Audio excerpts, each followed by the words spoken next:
Hi, everybody. It's Eric Murray from the sugarhuddle.com.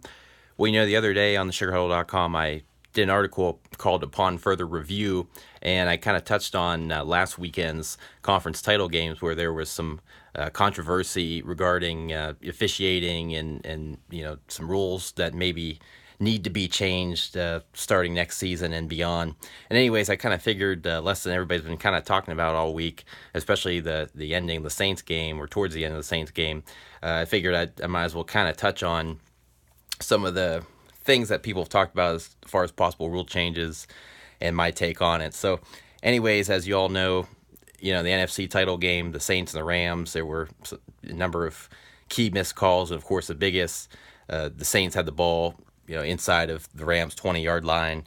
It was third and long, and Drew Brees threw a pass to Tommy Lee Lewis, and should have been pass interference on Nickel Roby-Coleman. A pretty obvious pass interference call that somehow was blown by the refs. And needless to say, if it would have been automatic first down, the Rams only had one timeout left. So the Saints could have ran the clock down inside of 30 seconds and kicked a field goal. Maybe they would have even gained another first down before then, and then really ran the clock all the way down and then a walk-off field goal to win it instead of overtime. And obviously, the other side of the argument is, well, they still had plenty of chances to win the game afterwards. They took the lead. They couldn't stop the Rams from kicking a long field goal to tie it and take it to overtime. Saints threw an interception in overtime. And then, of course, the Rams kicked a long walk-off field goal. So, obviously, all very valid points, but nonetheless, some questions about should pass interference be reviewable. I'll get to that in a moment. And then, of course, the AFC title game, with the Chiefs and Patriots, there were some blown calls in the fourth quarter as well. But the biggest thing taken out of that game is, the overtime rules in the NFL were changed within the last, few years. And it used to be, obviously, it was sudden death overtime. Whoever scored first in overtime won. And then, of course, they changed it because a lot of people complained because they wanted it to be closer to the college overtime. And so they made a little bit of a concession. And so they made it to where if the team with the ball first doesn't score a touchdown, anything less than a touchdown, guarantees the other team a chance at the ball. Of course, you still got to go through kickoff and everything, so you could turn it over on a kickoff.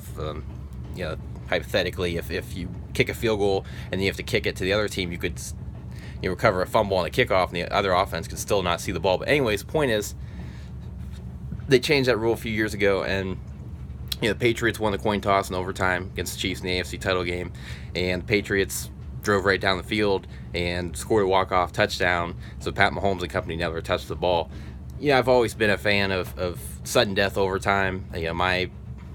My outlook is, if you can't win it in 60 minutes, you shouldn't have all these special, rights. You shouldn't be entitled to anything in overtime. But I'll get into that more after I touch on some of these other proposed rule changes first. So, going back to the Saints, the big thing, the big complaint is, pass interference should be reviewable. Any play should be reviewable because, remember, both head coaches are given two challenges. And if a coach were to win both challenges, they actually get a third challenge. So the coach has these challenge flags anyways. Why not let them challenge virtually any play on the field? Pass interference. I know holding in the trenches with offensive line might get a little tricky, but, there's been a couple of missed false starts. Maybe somebody lined up in the neutral zone and, it's not called against the defense, or somebody jumping off sides on defense, and it's not called against the defense and really hurts the offense. A number of other things. So there's a few things that are technically penalties that can be reviewed. Too many men on the field. The quarterback, if he goes all the way past the line of scrimmage and throws the ball, that's a penalty. Illegal forward pass, obviously. And something else is a penalty too. It's I can't think off the top of my head. But anyways, point is there's a few things that you can. Tip if there's some, if they call it pass interference or something, and it turns out it's a tip ball, you can actually challenge that as well. But nonetheless, you can't challenge most penalties, obviously. So, the thing is, I know there's a lot of people that argue and say, well, if you say that anything's reviewable, these games are going to really take forever to end, especially inside of 2 minutes or an overtime, inside of 2 minutes of the second and fourth quarters, or an overtime where everything is automatic, is handled by the booth. It can't be challenged. But the thing is, a lot of people like myself, we're not arguing that. We're arguing, outside of that time span, when coaches are allowed to use their challenges, they've got these challenges. They're going to use them at some point anyways. Why not let them challenge anything? Because, I'm not crazy about a lot of the college rules compared to the NFL rules. But one college rule I do agree with, pass interference, it can be no more than 15 yards in length. In the NFL, it's a spot foul, and technically it could be a 60-yard penalty, really change the course of the game. We know there's been a lot of controversial pass interference penalties against the defense over the years, even, before the replay era, all throughout the replay era. So, thing is, obviously one thing you could do to avoid making pass interference reviewable is you could turn it into a 15-yard penalty, but that still wouldn't help the Saints. So you still got to make it reviewable. And, you don't have to stop the game for every little potential infraction inside of 2 minutes of the second and fourth quarter or in overtime, but something like that is a pretty big deal. So I think everything should be reviewable. Coaches got these challenge flags, let them use them, and a lot of things you can challenge, a lot of things that change the course of the game. If these coaches have the challenges, let them use them. You have all this technology, all these cameras, all these replays. Why not use them? Now, going back to the overtime, there's a lot of people that prefer the college overtime. I hate the college overtime because it drags on forever, because you start the ball at the opponent 25-yard line. For me, with the NFL, if they do try to go more towards the college rules so that both teams are guaranteed a possession, what I would do is I would obviously deviate somewhat from the college format. Because the college format, like I said, both teams start at the opponent 25-yard line. You can still kick field goals and extra points. Not till a third overtime are you forced to go for two. What I would do to change that is to start overtime. First of all, any overtime period, you can't start.